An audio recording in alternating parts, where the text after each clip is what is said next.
we are honored by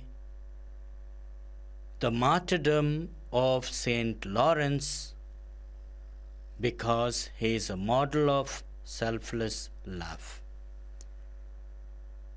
Saint Lawrence, a deacon in Rome during the 3rd century, was known for his extraordinary kindness and generosity. He was entrusted with the care of the poor and the distribution of alms.